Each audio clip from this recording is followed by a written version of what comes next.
ज़्यादा रौला पाने वो कहते जे तो हार रहे तो रौला पाने। सवाल जित हार का नहीं होता। सवाल चुनाव फेर हो जिते हारे जो मर्जी।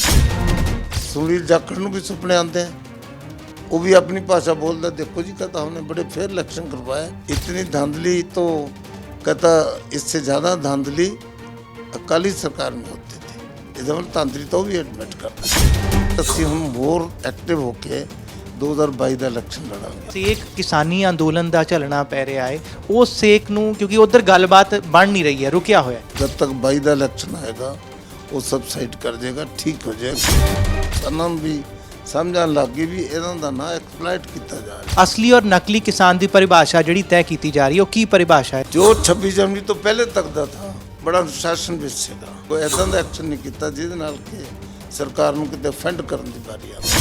जो 26 जनवरी किया किसानों का एजेंडा नहीं सी। कांग्रेस ये चाहती सी भी 84 ਦੇ ਵਿੱਚ ਅਸੀਂ ਜਿਵੇਂ ਸਿੱਖ ਮਾਰੇ ਪੰਜਾਬੀ ਮਾਰੇ, ਆਖਰ ਉਹਦੇ ਚ ਪੰਜਾਬ ਦੇ ਜੋ ਕਿਸਾਨ ਤੇ ਉਹਨਾਂ ਮੈਜੋਰਟੀ ਸਿੱਖ ਦਿੱਤੀ ਵੀ ਇੱਥੇ ਜੇ ਲੋਕ ਮਰਨਗੇ ਤਾਂ ਬੀਜੇਪੀ ਦੇ ਖਿਲਾਫ ਨਫ਼ਰਤ ਫੈਲੇਗੀ ਜਿਸ ਤਰ੍ਹਾਂ ਕਾਂਗਰਸ ਦੇ ਖਿਲਾਫ ਫੈਲੀ ਤੇ ਅਸੀਂ ਉਹਦੇ ਤੇ ਮੁਕਤ ਹੋ ਜਾਵਾਂਗੇ, ਬੀਜੇਪੀ ਅੱਗੇ ਆ ਜਾਏਗੀ। ਇਹ ਸਾਰੀਆਂ ਕਾਂਗਰਸ ਕਮਿਊਨਿਸਟ ਆਪ ਜਿੰਨੀਆਂ ਵਿਰੋਧੀ ਪਾਰਟੀਆਂ ਬਾਕੀ ਛੋਟੀਆਂ ਮੋਟੀਆਂ ਜਿਹੜੀਆਂ ਸਟੇਟ ਪਾਰਟੀਆਂ ਹੈ ਉਹ ਇਸ ਨੂੰ ਗਰਮ ਕਰਨ ਦੇ ਵਿੱਚ ਭੜਕਾਉਣ ਦੇ ਵਿੱਚ ਉਹ ਕਿਸਾਨਾਂ ਵਾਸਤੇ ਨਹੀਂ ਭੜਕਾ ਰਹੇ, ਉਹ ਇਸ ਗੱਲ ਤੇ ਭੜਕਾ ਰਿਹਾ ਵੀ ਮੋਦੀ ਸਾਹਿਬ ਦਾ ਇਮੇਜ ਖਰਾਬ ਹੋ ਜਾਵੇ।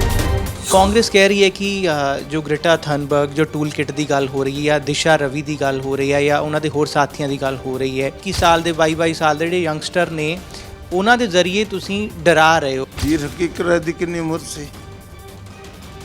ਦੋ ਸਾਹਿਬਜ਼ਾਦੇ ਜਿਹੜੇ ਫਤਿਹਗੜ੍ਹ ਸਾਹਿਬ ਦੀਵਾਰ 'ਚ ਚਣਾਏ ਗਏ ਤਾਂ ਉਹਨਾਂ ਦੀ ਕਿੰਨੀ ਉਮਰ ਸੀ? ਪੰਜਾਬ ਬਾਰੇ ਜਿਹੜੀ ਸਾਡੀ ਸੋਚ ਹੈ ਉਹ ਅਸੀਂ ਪ੍ਰੋ ਕਿਸਾਨ ਹੈ, ਅਸੀਂ ਕਿਸਾਨ ਦੇ ਖਿਲਾਫ ਨਹੀਂ। ਪੰਜਾਬ ਦੇ ਜਿਹੜੇ ਕਿਸਾਨ ਹੈ ultimately they will vote for ਅਸ। ਉਹਨਾਂ ਪਤਾ ਵੀ ਭਾਰਤੀ ਜਨਤਾ ਪਾਰਟੀ ਕਿਸਾਨ ਦੇ ਹਿੱਤ ਵਿੱਚ ਹੈ। ਤੁਸੀਂ ਵੇਖ ਰਹੇ ਹੋ ਜਗਬਾਣੀ, ਮੈਂ ਹਾਂ ਤੁਹਾਡੇ ਨਾਲ ਸ਼ਰਮਿਤ। ਚੋਣਾਂ ਜਿਹੜੀਆਂ ਸਥਾਨਕ ਚੋਣਾਂ, ਸ਼ਹਿਰੀ ਚੋਣਾਂ, ਉਹਨਾਂ ਨੂੰ ਲੈ ਕੇ ਵੋਟਿੰਗ ਹੋ ਚੁੱਕੀ ਹੈ ਅਤੇ ਹੁਣ ਵਾਰੀ ਹੈ, ਇੰਤਜ਼ਾਰ ਹੈ ਰਿਜ਼ਲਟ ਦਾ। ਲੇਕਿਨ ਉਸ ਵਿਚਾਲੇ ਜਿਹੜਾ ਹੈ ਕਈ ਜਗ੍ਹਾ 'ਤੇ ਜਿਹੜੀ ਹੈ ਦੁਬਾਰਾ ਵੀ ਪੋਲਿੰਗ ਹੋ ਰਹੀ ਹੈ। ਕਈ ਬੂਥਸ 'ਤੇ ਵੋਟਿੰਗ ਨੂੰ ਲੈ ਕੇ ਬਹੁਤ ਸਾਰੀਆਂ ਇਲਜ਼ਾਮਬਾਜ਼ੀਆਂ ਵੀ ਹੋਈਆਂ। ਬਾਕੀ ਸੱਤਾਧਾਰੀ ਧਿਰ ਨੇ ਕਿਹਾ ਕਿ ਇੰਨਾ ਨਹੀਂ ਹੋਇਆ ਜਿੰਨਾ ਰੌਲਾ ਪਾਇਆ ਜਾ ਰਿਹਾ ਹੈ। ਕੀ ਕੁਝ ਰਿਹਾ, ਕੀ ਕੁਝ ਚਰਚਾ ਰਹੀ, ਇਸ ਬਾਰੇ ਅਸੀਂ ਗੱਲ ਕਰਾਂਗੇ। ਸਾਬਕਾ ਮੰਤਰੀ ਨੇ ਸਾਡੇ ਨਾਲ, ਮਦਨ ਮੋਹਨ ਮਿੱਤਲ ਸਾਹਿਬ, ਸਵਾਗਤ ਹੈ ਤੁਹਾਡਾ।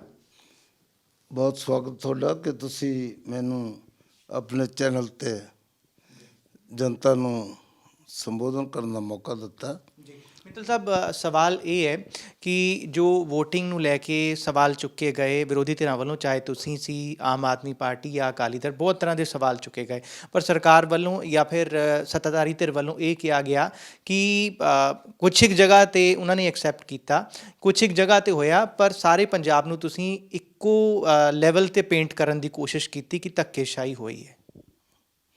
ਜਿੱਥੇ ਤੱਕ ਧੱਕੇਸ਼ਾਹੀ ਦਾ ਸਵਾਲ ਹੈ ਉਹ ਤਾਂ ਸਰਕਾਰ ਦਾ ਮਤਲਬ ਹੀ ਧੱਕੇਸ਼ਾਹੀ ਹੈ, ਔਰ ਇਹ ਸਰਕਾਰ ਧੱਕੇਸ਼ਾਹੀ 'ਚ ਪਹਿਲੇ ਵੀ ਮਸ਼ਹੂਰ ਹੈ, ਹੁਣ ਵੀ ਉਹਨਾਂ ਧੱਕੇਸ਼ਾਹੀ ਕੀਤੀ ਹੈ। ਜਿਹੜੀ ਸਪਲੀਮੈਂਟਰੀ ਲਿਸਟ ਜਾਰੀ ਕੀਤੀ ਆ ਉਹਦੇ 'ਚ ਕਿਸੇ ਵੋਟਰ ਦੀ ਫੋਟੋ ਨਹੀਂ, ਉਹਦਾ ਕੋਈ ਪੱਕਾ ਐਡਰੈਸ ਨਹੀਂ, ਉਹਦੀ ਜਾਣਕਾਰੀ ਨਹੀਂ ਕੌਣ ਹੈ, ਔਰ ਜਿੱਥੇ ਇਹਨਾਂ ਨੇ ਧੱਕਾ ਕਰਨਾ ਸੀ ਉੱਥੇ ਪੋਲਿੰਗ 'ਤੇ 1 ਜਾਂ 2 ਦਿਨ ਪਹਿਲੇ ਲਿਸਟ ਜਾਰੀ ਕੀਤੀ, ਔਰ ਉਹ ਸਪਲੀਮੈਂਟਰੀ ਲਿਸਟ ਵੀ ਸਬਸਟੈਂਸ਼ੀਅਲ ਨੰਬਰ ਆਫ ਵੋਟ ਸੀ ਜਿਹੜਾ ਕਿ ਆਉਣ ਵਾਲੇ ਚੁਣਾਵ ਦੇ ਰਿਜ਼ਲਟ ਨੂੰ ਇਫੈਕਟ ਕਰਦਾ।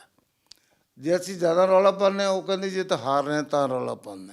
ਸਵਾਲ ਜਿੱਤ ਹਾਰ ਦਾ ਨਹੀਂ ਹੁੰਦਾ। ਸਵਾਲ ਚੁਣਾਵ ਫੇਰ ਹੋਵੇ ਜਿੱਤੇ ਹਾਰੇ ਜਿਹੜਾ ਮਰਜ਼ੀ। ਜਿਹੜੀ ਫੇਅਰਨੈਸ ਹੈ, ਜਿਹੜਾ ਵੀ ਇਮਾਨਦਾਰੀ ਨਾਲ ਚੁਣਾਵ ਹੋ ਰਿਹਾ ਹੈ, ਬਿਨਾਂ ਪ੍ਰਭਾਵ ਨਾਲ ਹੋ ਰਿਹਾ ਹੈ, ਲੋਕ ਬਿਨਾਂ ਡਰ ਤੋਂ ਵੋਟ ਪਾ ਰਹੇ ਹੈ, ਉਹ ਕੇਵਲ ਕਾਗਜ਼ਾਂ 'ਚ ਨਹੀਂ, ਉਹ ਲੱਗਣਾ ਚਾਹੀਦਾ ਵੀ ਵੋਟ ਪਾਉਣ ਦਾ ਅਧਿਕਾਰ ਹਰੇਕ ਨੂੰ ਮਿਲਿਆ ਔਰ ਬੜੇ ਬਿਨਾਂ ਡਰ ਔਰ ਭੈ ਤੋਂ ਵੋਟ ਪਈ ਹੈ। ਜਿੱਥੇ ਜਿੱਥੇ ਗੜਬੜ ਕਰਨਾ ਚਾਹੁੰਦੇ ਸੀ, ਪ੍ਰਭਾਵ ਕਰਨਾ ਚਾਹੁੰਦੇ ਸੀ, ਇਹਨਾਂ ਨੇ ਕੀਤੀ ਹੈ। ਇੱਥੇ ਤੱਕ ਕੈਂਡੀਡੇਟ ਵੀ ਬਾਹਰ ਕੱਢਤੇ, ਪੋਲਿੰਗ ਏਜੰਟ ਨੂੰ ਨਹੀਂ ਉੱਠਣ ਦਿੱਤਾ, ਬੋਲਣ ਦਿੱਤਾ, ਆਬਜੈਕਟ ਨਹੀਂ ਕਰਨ ਦਿੱਤਾ, ਔਰ ਉੱਥੇ ਵੋਟਾਂ ਜਿਹੜੀਆਂ ਪਾਣੀ ਚਾਹੁੰਦੇ ਤਾਂ ਇਹਨਾਂ ਨੇ ਪਾ ਲਈਆਂ।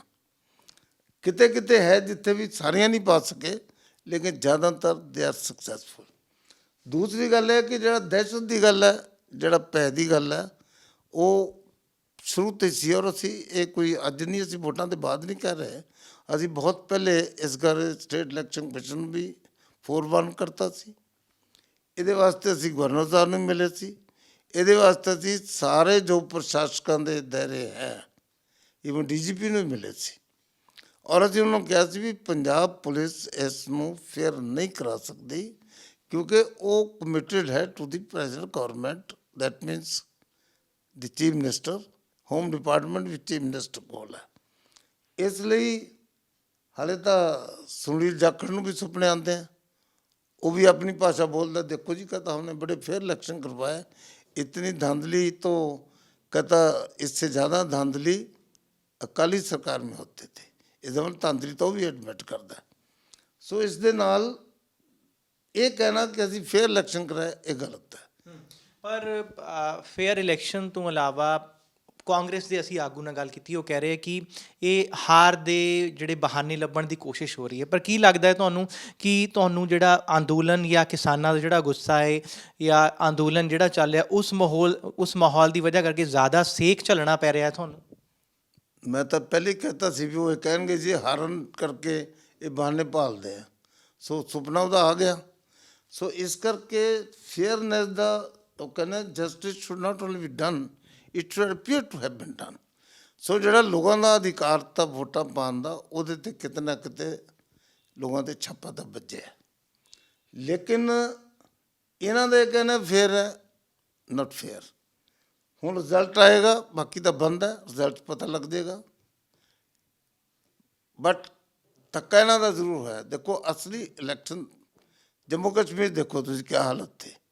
ਪਰ ਰਿਜ਼ਲਟ ਦੀ ਤੁਸੀਂ ਗੱਲ ਕਰ ਰਹੇ ਹੋ, ਉਮੀਦ ਕੀ ਹੈ ਤੁਹਾਨੂੰ? ਕਿਉਂਕਿ ਜਿਸ ਹਿਸਾਬ ਨਾਲ ਕਈ ਕੈਂਡੀਡੇਟ ਜਿਹੜੇ ਹੈ ਉਹ ਨਿਸ਼ਾਨ 'ਤੇ ਨਹੀਂ ਲੜੇ, ਮਤਲਬ ਕਈਆਂ ਨੇ ਬੀਜੇਪੀ ਵਾਲੇ ਪਾਸੇ ਜਿਹੜਾ ਕਈ ਜਗ੍ਹਾ ਜਿਹੜੀ ਹੈ ਸ਼ਾਂਤੀ ਪਸਰੀ ਹੋਈ ਸੀ। ਕੈਟਾਗਰੀ ਜਿਹੜੀ ਕਮੇਟੀ ਦੀ ਉੱਥੇ ਤਾਂ ਅਸੀਂ ਇਜਾਜ਼ਤ ਦਿੱਤੀ ਸੀ ਸੀ ਕਲਾਸ ਕਮੇਟੀਜ਼ ਨੂੰ, ਜਿਹੜੀਆਂ ਗ੍ਰਾਮ ਪੰਚਾਇਤ ਸੀਗੀਆਂ, ਨਗਰ ਪੰਚਾਇਤ 'ਚ ਅਸੀਂ ਇਜਾਜ਼ਤ ਦਿੱਤੀ ਸੀ, ਚਾਹੇ ਇੰਡੀਪੈਂਡੈਂਟ ਭਰ ਲਓ ਚਾਹੇ ਸਿੰਬਲ 'ਤੇ ਲੜ ਲਓ, ਕੋਈ ਦਿੱਕਤ ਨਹੀਂ ਹੈ। ਲੇਕਿਨ ਜਿਹੜੀਆਂ ਏ ਔਰ ਬੀ ਨੂੰ ਸਿੰਬਲ 'ਤੇ ਲੜਨ 'ਤੇ ਕਿਹਾ ਸੀ, ਬਹੁਤ ਸਾਰੀ ਥਾਂ ਸਿੰਬਲ 'ਤੇ ਲੜੇ। ਬਹੁਤ ਸਾਰੇ ਐਸੇ ਕੇਸਿਸ ਵੀ ਹੈ ਜਿਹੜੀ ਅਸੀਂ ਲਿਸਟ ਜਾਰੀ ਕੀਤੀ, ਉਹਨਾਂ ਨੂੰ ਥ੍ਰੈਟਨਿੰਗ ਕਾਲਾਂ ਆਉਣੀਆਂ ਸ਼ੁਰੂ ਹੋ ਗਈਆਂ, ਘਰ 'ਤੇ ਪਹੁੰਚ ਗਏ ਲੋਕ। ऐसे इंसीडेंट्स भी हैं ਜਿਹੜੇ ਕਿ ਪੋਲਿੰਗ ਤੇ ਨੋਮੀਨੇਸ਼ਨ ਤੋਂ ਪਹਿਲੇ ਸ਼ੁਰੂ ਹੋ ਗਏ ਸੀ। ਔਰ ਕੁਝ ਸਟੇਸ਼ਨ ਐਸੇ ਵੀ ਹੈ ਜਿੱਥੇ ਲੋਕਾਂ ਨੂੰ ਨੋਮੀਨੇਸ਼ਨ ਫਾਈਲ ਨਹੀਂ ਕਰਨ ਦਿੱਤੇ ਗਏ, ਉਹ ਵੀ ਅਸੀਂ ਸਾਰੇ ਨੋਟਿਸ 'ਚ ਲਿਆਂਦੇ, ਔਰ ਉਹ ਸਾਰਾ ਕੁਝ ਸਰਕਾਰ ਦੇ ਨੋਟਿਸ 'ਚ, ਦੇ ਕੁਡਨਟ ਡੂ ਐਨੀਥਿੰਗ। ਪਰ ਜੇ ਇਹਨੂੰ ਸੱਤਾ ਦਾ ਸੈਮੀ ਫਾਈਨਲ ਕਿਹਾ ਜਾ ਰਿਹਾ, ਕਿਉਂਕਿ ਇਸ ਤੋਂ ਬਾਅਦ ਸਿੱਧਾ 2022 ਹੈ ਫਾਈਨਲ ਚੋਣਾਂ, ਅਤੇ ਜੇ ਧੱਕੇਸ਼ਾਹੀਆਂ ਦੇ ਇਲਜ਼ਾਮ ਤੁਸੀਂ ਇਹਦੇ 'ਚ ਲਾ ਰਹੇ ਹੋ ਜਾਂ ਫਿਰ ਰਿਜ਼ਲਟ ਨੂੰ ਲੈ ਕੇ ਅਲੱਗ-ਅਲੱਗ ਹੈਗੀ ਹੈ ਸੋਚ, ਫਿਰ ਕਿੰਨੀ ਕੁ ਉਮੀਦ ਵਾਈ ਲਈ, ਉਹ ਕਿੰਨੀ ਕੁ ਚੁਣੌਤੀ ਤੁਹਾਡੇ ਲਈ ਬਣ ਜਾਂਦੀ ਹੈ? ਕਿਉਂਕਿ ਅੰਦੋਲਨ ਦਾ ਸੇਕ ਜਿਹੜਾ ਹੈ, ਹਾਂਜੀ ਚੁਣੌਤੀ ਜਿਹੜੀ ਥੀ ਇਸ ਇਲੈਕਸ਼ਨ ਦੇਖ ਲਿੱਤੀ, ਇਸ ਕਰਕੇ ਅਸੀਂ ਹੁਣ ਮੋਰ ਐਕਟਿਵ ਹੋ ਕੇ 2022 ਦਾ ਇਲੈਕਸ਼ਨ ਲੜਾਂਗੇ। ਪਰ ਜਿਹੜਾ ਸੇਕ ਕਿਸਾਨੀ ਅੰਦੋਲਨ ਦਾ ਝੱਲਣਾ ਪੈ ਰਿਹਾ ਹੈ, ਉਸ ਸੇਕ ਨੂੰ, ਕਿਉਂਕਿ ਉੱਧਰ ਗੱਲਬਾਤ ਬਣ ਨਹੀਂ ਰਹੀ ਹੈ, ਰੁਕਿਆ ਹੋਇਆ, ਉਹ ਜਦ ਤੱਕ 22 ਦਾ ਇਲੈਕਸ਼ਨ ਆਏਗਾ ਉਹ ਸਬਸਾਈਡ ਕਰ ਜਾਏਗਾ, ਠੀਕ ਹੋ ਜਾਏਗਾ। ਕਿਉਂਕਿ ਕਿਸਾਨਾਂ ਨੂੰ ਵੀ ਸਮਝਣ ਲੱਗ ਗਈ ਵੀ ਇਹਨਾਂ ਦਾ ਨਾ ਐਕਸਪਲਾਈਟ ਕੀਤਾ ਜਾ ਰਿਹਾ। ਉਹਨਾਂ ਨੂੰ ਵੀ ਦੇਖ ਲਿਆ, ਅਸੀਂ ਆਏ ਨਹੀਂ ਸ਼ਹਿਰ 'ਚ ਧਰਨਾ ਲਾਉਣ, ਔਰ ਧਰਨਾ ਲਾ ਕੇ ਕਾਂਗਰਸ ਆਪ ਅਤੇ ਅਕਾਲੀ ਦਲ ਦੇ ਵਰਕਰ ਨੇ ਇਕੱਠੇ ਹੋ ਕੇ ਵੀ ਧਰਨਾ ਲਾਇਆ ਸਾਡੇ ਖਿਲਾਫ, ਡਰਾਉਣ ਦੀ ਕੋਸ਼ਿਸ਼ ਕੀਤੀ, ਔਰ ਉਹ ਝੰਡੇ ਕਿਸਾਨਾਂ ਦੇ ਚੱਕ ਲਏ, ਅੱਗੇ ਉੱਥੇ ਝਗੜਾ ਕਰਨ ਦੀ ਕੋਸ਼ਿਸ਼ ਕੀਤੀ। ਇਸ ਲਈ ਕਿਸਾਨ ਜਿਹੜਾ ਅਸਲੀ ਕਿਸਾਨ ਹੈ, ਉਹ ਵੀ ਜੋ ਕੁਝ 26 ਜਨਵਰੀ ਨੂੰ ਹੋਇਆ ਉਹ 'ਤੇ ਵਿਮੁਖ ਹੋਇਆ, ਇਹਨਾਂ ਦੇ ਉਲਟ ਹੋਇਆ। ਉਹਦਾ ਮਨ ਜਿਹੜਾ ਹੈ ਨਿਰਾਸ਼ ਹੋਇਆ ਵੀ ਕਿਸਾਨਾਂ ਦਾ ਕੰਮ ਤਾਂ ਥਾ ਨਹੀਂ, ਇਹ ਤਾਂ ਕੋਈ ਹੋਰ ਤਾਕਤਾਂ ਨੇ ਆ ਕੇ ਟੇਕ ਓਵਰ ਕਰ ਲਿਆ। ਇਸ ਕਰਕੇ ਅੱਜ ਰੀਅਲ ਕਿਸਾਨ ਵੀ ਇਸ ਐਜੀਟੇਸ਼ਨ ਨੂੰ ਦਿਲ ਤੋਂ ਸਪੋਰਟ ਨਹੀਂ ਕਰ ਰਿਹਾ। ਅੱਛਾ ਮਿੱਤਲ ਸਾਹਿਬ, ਤੁਸੀਂ ਇੱਕ ਸੀਨੀਅਰ ਆਗੂ ਹੋ, ਤੁਸੀਂ ਇੰਨੇ ਸਾਲ ਸਿਆਸਤ ਵਿੱਚ ਗੁਜ਼ਾਰੇ ਨੇ। ਅਸਲੀ ਔਰ ਨਕਲੀ ਕਿਸਾਨ ਦੀ ਪਰਿਭਾਸ਼ਾ ਜਿਹੜੀ ਤੈਅ ਕੀਤੀ ਜਾ ਰਹੀ ਹੈ, ਉਹ ਕੀ ਪਰਿਭਾਸ਼ਾ ਹੈ ਤੁਹਾਡੇ ਮਾਇਨੇ ਕੀ? ਜੋ 26 ਜਨਵਰੀ ਤੋਂ ਪਹਿਲੇ ਤੱਕ ਦਾ ਥਾ, ਬੜਾ ਅਨੁਸ਼ਾਸਨ ਵਿੱਚ ਸੀਗਾ, ਡਿਸਪਲਿਨ ਸੀਗਾ, ਕਿਤੇ ਉਹਨਾਂ ਨੇ ਕੋਈ ਇੱਦਾਂ ਦਾ ਐਕਸ਼ਨ ਨਹੀਂ ਕੀਤਾ ਜਿਹਦੇ ਨਾਲ ਕਿ ਸਰਕਾਰ ਨੂੰ ਕਿਤੇ ਅਫੈਂਡ ਕਰਨ ਦੀ ਵਾਰੀ ਆਉਂਦੀ। ਜੋ 26 ਜਨਵਰੀ ਨੂੰ ਕੀਤਾ ਉਹ ਕਿਸਾਨਾਂ ਦਾ ਏਜੰਡਾ ਨਹੀਂ ਸੀ। ਜੋ 26 ਜਨਵਰੀ ਲਾਲ ਕਿਲ੍ਹੇ ਜਾ ਕੇ ਝੰਡਾ ਲਹਿਰਾਣਾ ਔਰ ਉੱਤੇ ਜਕਾਰੇ ਚੜ੍ਹਨੇ, ਫਿਰ ਉੱਥੇ ਕਹਿਣਾ ਜਾ ਕੇ ਵੀ ਅਸੀਂ ਲਾਲ ਕਿਲ੍ਹਾ ਫਤਿਹ ਕਰ ਲਿਆ। ਲਾਲ ਕਿਲ੍ਹਾ ਫਤਿਹ ਕਰਨ ਦਾ ਮਤਲਬ ਦੇਸ਼ ਨੂੰ ਚੈਲੰਜ ਕਰਨਾ, ਦੇਸ਼ ਦੀ ਇਕਜਹਿਤੀ ਨੂੰ ਚੈਲੰਜ ਕਰਨਾ, ਦੇਸ਼ ਦੀ ਜੋ ਸਵਰੈਂਟੀ ਉਸ ਨੂੰ ਚੈਲੰਜ ਕਰਨਾ। ਔਰ ਲਾਲ ਕਿਲ੍ਹਾ ਸਾਡੀ ਆਜ਼ਾਦੀ ਦਾ ਸਿੰਬਲ ਹੈ। ਸੁਭਾਸ਼ ਨੇ ਵੀ ਜਦੋਂ ਨੇਤਾ ਜੀ ਨੇ ਤੋਂ ਮਾਰਚ ਕਿਹਾ ਤਾਂ ਕਰਨਾ, ਦਿੱਲੀ ਚਲੋ ਲਾਲ ਕਿਲ੍ਹੇ 'ਤੇ ਚਲੋ। ਲਾਲ ਕਿਲ੍ਹਾ ਸਾਡੀ ਆਜ਼ਾਦੀ ਦਾ ਸਿੰਬਲ ਹੈ। ਔਰ ਜਦੋਂ ਆਜ਼ਾਦੀ ਸਾਨੂੰ ਮਿਲੀ ਹੈ ਤੇ ਝੰਡਾ ਜਿਹੜਾ ਆਜ਼ਾਦੀ ਦੇ ਨਾਂ 'ਤੇ ਚੜਾਇਆ ਗਿਆ ਤਾਂ ਉਹ ਲਾਲ ਕਿਲ੍ਹੇ 'ਤੇ ਚੜਾਇਆ ਗਿਆ ਤਾਂ ਇਸ ਲਈ ਉਹਨਾਂ ਨੇ ਲਾਲ ਕਿਲ੍ਹੇ 'ਤੇ ਅੱਗੇ ਝੰਡਾ ਲਾ ਕੇ, ਨੈਸ਼ਨਲ ਫਲੈਗ ਲਾ ਕੇ, ਆਪਣਾ ਜਿਹੜਾ ਝੰਡਾ ਲਾ ਕੇ ਉੱਤੇ ਜਕਾਰੇ ਛੱਡੇ, ਨਾਅਰੇ ਲਾਏ ਆ। ਔਰ ਜਿਸ ਤਰੀਕੇ ਨਾਲ ਪੁਲਿਸ ਨੂੰ ਹਦਾਇਤ ਨਹੀਂ ਤੀ ਝਗੜਾ ਕਰਨ ਦੀ, ਇਸ ਲਈ ਪੁਲਿਸ ਨੇ ਜਾਨ ਬਚਾਈ ਆਪਣੀ। ਔਰ ਪੁਲਿਸ ਨੇ ਕੋਈ ਗੋਲੀ ਨਹੀਂ ਚਲਾਈ। ਔਰ ਉਹ ਚਾਹੁੰਦੇ ਸੀ ਜਿਹੜੇ ਲੋਕਾਂ ਨੇ ਆ ਕੇ ਹਮਲਾ ਕੀਤਾ ਉੱਥੇ ਪਹੁੰਚੇ ਵੀ ਪੁਲਿਸ ਜਿਹੜੀ ਹੈ ਪ੍ਰਵੋਕ ਹੋ ਕੇ ਗੋਲੀ ਚਲਾਵੇ, ਕੁਝ ਕਿਸਾਨ ਇੱਥੇ ਮਰਨ ਜਾਂ ਜਿਹੜੇ ਲੋਕ ਉੱਥੇ ਗਏ ਤੇ ਉਹ ਮਰਨ। ਔਰ ਇਹਦੇ ਨਾਲ ਦੁਬਾਰਾ ਫਿਰ ਇੱਥੇ ਬਦਮ ਨਹੀਂ ਫੈਲੇ ਔਰ ਜ਼ਿਆਦਾ ਲੋਕਾਂ 'ਚ ਨਫ਼ਰਤ ਫੈਲੇ।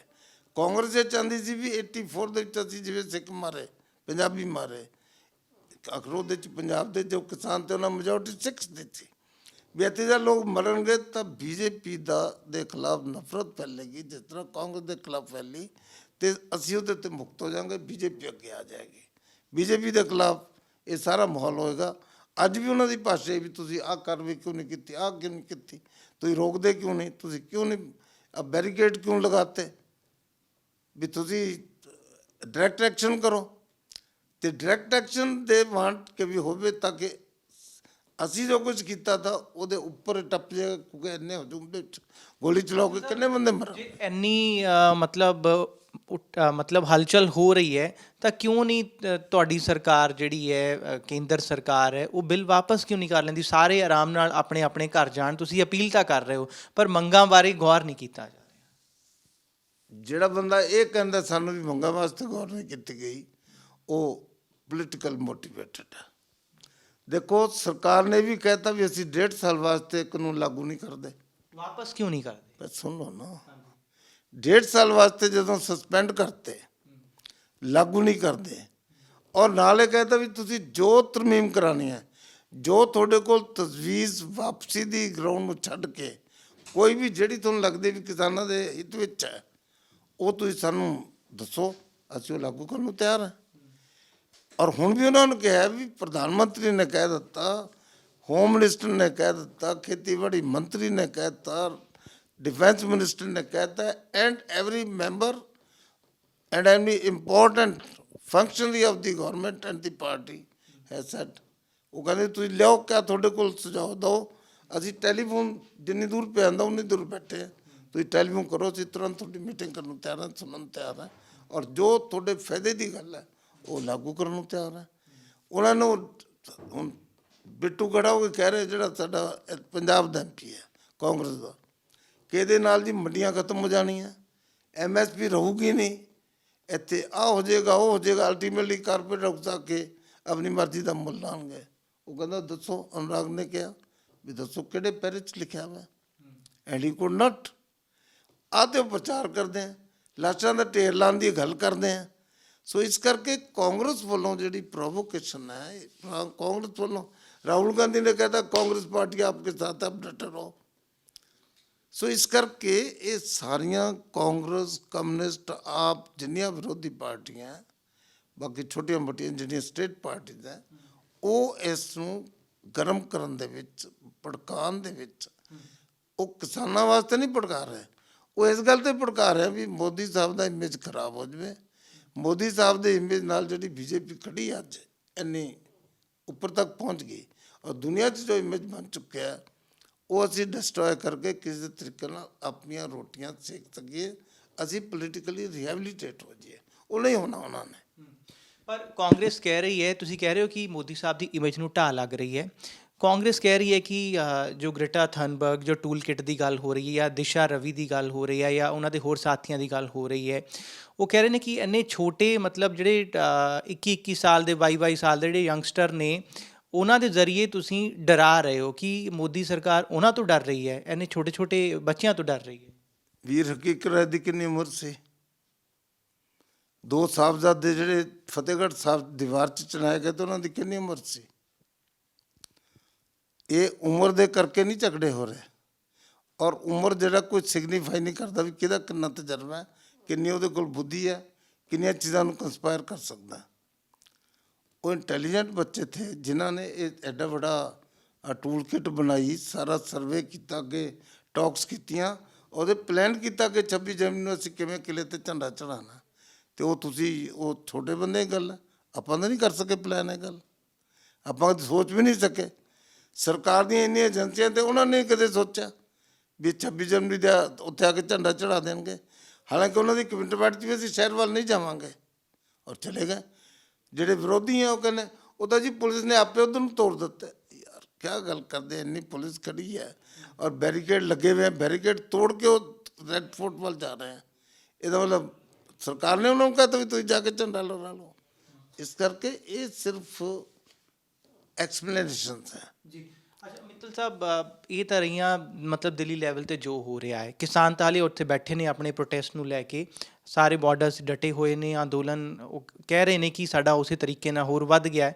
ਪਰ ਤੁਸੀਂ ਪੰਜਾਬ ਦੇ ਲੈਵਲ ਤੋਂ ਕੋਈ ਮੁੱਦਾ ਚੁੱਕਿਆ ਕਿ ਪੰਜਾਬ ਵਿੱਚ ਤੁਹਾਡੇ ਲਈ ਦੁਚਿੱਤੀ ਮਤਲਬ ਜਿਸ ਤਰੀਕੇ ਨਾਲ ਹੁਣ ਇਹਨਾਂ ਇਲੈਕਸ਼ਨਸ ਵਿੱਚ, ਲੋਕਲ ਇਲੈਕਸ਼ਨਸ ਵਿੱਚ ਸੇਕ ਤੁਹਾਨੂੰ ਚੱਲਣਾ ਪੈ ਰਿਹਾ ਹੈ, 22 ਵਿੱਚ ਤਾਂ ਫਿਰ ਬਹੁਤ ਵੱਡੀ ਚੁਣੌਤੀ ਤੁਹਾਡੇ ਲਈ ਖੜੀ ਹੋ ਜਾਏਗੀ। ਕੁਝ ਫੀਡਬੈਕ ਤੁਸੀਂ ਦਿੱਲੀ ਸ਼ੇਅਰ ਨਹੀਂ ਕਰਦੇ ਕਿ ਸਾਨੂੰ ਪੰਜਾਬ ਲਈ ਚੁਣੌਤੀ? ਪੰਜਾਬ ਦੀ ਜੋ ਵੀ ਗੱਲ ਹੈ ਕੇਂਦਰ 'ਚ ਸ਼ੇਅਰ ਹੁੰਦੀ ਆ। ਔਰ ਹੁਣ ਤੁਸੀਂ ਦੇਖੋ ਪਹਿਲੇ 6000 ਰੁਪਏ ਸਾਲ ਦਿੰਦੇ ਸੀ, ਮੋਦੀ ਸਾਹਿਬ ਨੇ 18000 ਕਰਤਾ। ਇੱਕ ਸ਼ਬਦ ਵੀ ਕਿਸੇ ਨੇ ਕਿਹਾ ਧੰਨਵਾਦ? ਉਹ ਕਹਿੰਦੇ ਤਾਂ ਐਵੇਂ ਦਿੱਤਾ ਜੀ, ਇਹਦਾ ਕਿਆ ਫਾਇਦਾ ਹੈ, ਕਿਸਾਨ ਤੇ ਮਰ ਰਿਹਾ ਜੀ, ਕਾਨੂੰਨ ਵਾਪਸ ਲੈ ਲਓ। ਅਸੀਂ ਉਹਨਾਂ ਕਹਿੰਦੇ ਤੁਸੀਂ ਸਾਰੇ ਕਾਨੂੰਨ 'ਚ ਦੱਸੋ ਵੀ ਕਿਹੜੀ ਇੱਕ ਕਲਾਜ਼ ਹੈ ਜਿਹਦੇ ਨਾਲ ਕਿਸਾਨ ਨੂੰ ਖਤਰਾ ਹੈ। ਮੋਦੀ ਤਾਂ 5 ਸਾਲ ਤੇ ਰਾਹੁਲ ਤਾਂ ਕਹਿ ਰਿਹਾ ਵੀ 2 ਕੰਪਨੀਆਂ ਦੇ ਵਾਸਤੇ ਮੋਦੀ ਜੋ ਕਾਨੂੰਨ ਬਣਾਉਂਦਾ। ਕੋਈ ਦਿਨ ਰਿਹਾ ਜਿਸ ਦਿਨ ਉਹਨੇ ਮੋਦੀ ਨੂੰ, ਉਹਨੇ ਤਾਂ ਰੈਫਲ ਦਾ ਵੀ ਕਿਹਾ ਵੀ ਇਹ ਲੈਣ ਦੇਣ ਹੋ ਗਿਆ। ਤਾਂ ਉਹਨੇ ਆਪਣੇ ਵੱਲੋਂ ਐਲੀਗੇਸ਼ਨ ਲਗਾਉਣ 'ਚ ਕੋਈ ਕਮੀ ਨਹੀਂ ਛੱਡੀ, ਡੇਲੀ ਲਗਾ ਰਿਹਾ। ਲੋਕ ਉਹਨੂੰ ਐਕਸੈਪਟ ਨਹੀਂ ਕਰਦੇ ਕਿਉਂਕਿ ਉਹਨਾਂ ਨੂੰ ਪਤਾ ਹੈ ਵੀ ਮੋਦੀ ਰਾਸ਼ਟਰਵਾਦੀ ਨੇਤਾ ਹੈ, ਮੋਦੀ ਜਨਤਾ 'ਚੋਂ ਹੈ, ਗਰੀਬ ਘਰ 'ਚੋਂ ਉੱਠ ਕੇ ਆਇਆ। ਉਹ ਕਹਿੰਦੇ ਵੀ ਗਰੀਬ ਘਰ ਦਾ ਬੰਦਾ ਜਿਹਦਾ ਬਾਪ ਚਾਹ ਵੇਚਦਾ ਪ੍ਰਧਾਨ ਮੰਤਰੀ ਕਿਵੇਂ ਬਣ ਗਿਆ? ਉਹ ਤਾਂ ਸਾਡੇ ਵਰਗੇ ਰਜਵਾੜੇ ਸ਼ਾਹੀ ਘਰ 'ਚੋਂ ਆਉਣਾ ਚਾਹੀਦਾ। ਤਾਂ ਸ਼ਾਹੀ ਘਰ ਵਾਲੀ ਦੀ ਅਕਲ ਤੁਹਾਡੇ ਸਾਹਮਣੇ ਹੈ। ਸੋ ਇਸ ਕਰਕੇ ਮੋਦੀ ਸਾਹਿਬ ਅੱਜ ਜੋ ਕੁਝ ਕਰ ਰਹੇ ਹੈ, ਉਹਨੇ ਹਿੰਦੁਸਤਾਨ ਦਾ ਇਮੇਜ ਬਹੁਤ ਉੱਚਾ ਪਹੁੰਚਾਤਾ। ਪੰਜਾਬ ਦੀ ਗੱਲ ਹੈ ਕਿ ਪੰਜਾਬ ਬਾਰੇ ਜਿਹੜੀ ਸਾਡੀ ਸੋਚ ਹੈ ਉਹ ਅਸੀਂ ਪ੍ਰੋ ਕਿਸਾਨ ਹੈ, ਅਸੀਂ ਕਿਸਾਨ ਦੇ ਖਿਲਾਫ ਨਹੀਂ ਹੈ। ਔਰ ਇਹ ਉਕਸਾਹਟ ਹੌਲੀ ਹੌਲੀ ਸਬਸਾਈਡ ਕਰ ਰਹੀ ਹੈ। ਔਰ 26 ਜਨਵਰੀ ਦੇ ਇੰਸੀਡੈਂਟ ਨੇ ਪੰਜਾਬ ਦੇ ਕਿਸਾਨ ਨੂੰ ਉਤਸ਼ਾਹਿਤ ਨਹੀਂ ਕੀਤਾ। 26 ਜਨਵਰੀ ਦੇ ਇੰਸੀਡੈਂਟ ਨੂੰ ਪੰਜਾਬ ਦਾ ਕਿਸਾਨ ਕੰਡੈਮ ਕਰਦਾ ਹੈ। ਉਹ ਰਾਸ਼ਟਰਵਾਦੀ ਹੈ।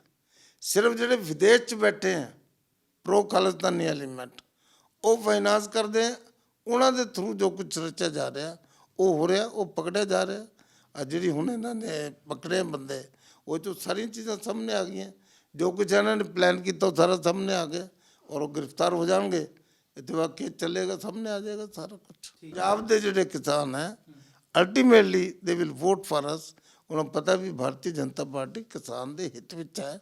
ਔਰ ਮੈਂ ਵੀ ਤੁਹਾਡੇ ਜ਼ਰੀਏ ਕਹਿਣਾ ਚਾਹੁੰਦਾ ਹੈ ਕਿ ਕੋਈ ਕਲਾਸ ਐਸੀ ਨਹੀਂ ਹੈ ਜਿਹਦੇ ਕਿ ਆੜਤੀ ਖਤਮ ਹੋਣਗੇ, ਕੋਈ ਕਲਾਸ ਐਸੀ ਨਹੀਂ ਹੈ ਕਿ ਮੰਡੀ ਸਿਸਟਮ ਖਤਮ ਨਹੀਂ ਹੋਏਗਾ। ਇਹ ਰਹੇਗਾ, MSP ਲਾਗੂ ਰਹੇਗੀ। ਪ੍ਰੋਕਿਊਰਮੈਂਟ ਕੇਂਦਰ ਸਰਕਾਰ ਨੇ ਕਰਨੀ ਹੈ। ਇਹ ਜਿਹੜੀ ਸੂਬੇ ਦੀ ਸਰਕਾਰ ਰੌਲਾਬੰਦੀਆਂ ਨੇ ਕਰਨੀ, ਕਿਉਂਕਿ ਫਾਈਨਾਂਸ ਕੇਂਦਰ ਸਰਕਾਰ ਨੇ ਕਰਨਾ। ਉਹ ਬੰਦ ਨਹੀਂ ਹੈ, ਨਾ ਬੰਦ ਹੋਏਗਾ, ਇਟ ਵਿਲ ਕੰਟੀਨਿਊ। ਧੰਨਵਾਦ ਸਾਡੇ ਨਾਲ ਗੱਲਬਾਤ ਕਰਨ ਦੇ ਲਈ। ਸੋ ਮਿੱਤਲ ਸਾਹਿਬ ਨੇ ਇਹ ਕਿਹਾ ਕਿ ਜਿਹੜੀਆਂ ਲੋਕਲ ਚੋਣਾਂ ਨੇ ਉਸ ਵਿੱਚ ਜੋ ਸੇਕ ਝੱਲਿਆ ਗਿਆ ਬੀਜੇਪੀ ਵੱਲੋਂ, ਇਹ ਜਿਹੜੀਆਂ ਸਾਰੀਆਂ ਗੱਲਾਂ ਹੌਲੀ ਹੌਲੀ ਜਦੋਂ ਦਿੱਲੀ ਵਾਲਾ ਮਸਲਾ, ਅੰਦੋਲਨ ਵਾਲਾ ਮਸਲਾ ਹੱਲ ਹੋਏਗਾ, ਨਾਲ ਦੀ ਨਾਲ 22 ਤੋਂ ਪਹਿਲਾਂ ਜਿਹੜੀਆਂ ਵਿਧਾਨ ਸਭਾ ਚੋਣਾਂ ਹੈ ਉਸ ਤੋਂ ਪਹਿਲਾਂ ਇਸ ਪਾਸੇ ਜ਼ਰੂਰ ਠੱਲ ਪਏਗੀ, ਅਜਿਹੀ ਉਹਨਾਂ ਨੂੰ ਉਮੀਦ ਹੈ। ਕੈਮਰਾਮੈਨ ਅਮਨਦੀਪ ਦੇ ਨਾਲ ਸ਼ਰਮਿਤ, ਜਗਬਾਣੀ, ਚੰਡੀਗੜ੍ਹ।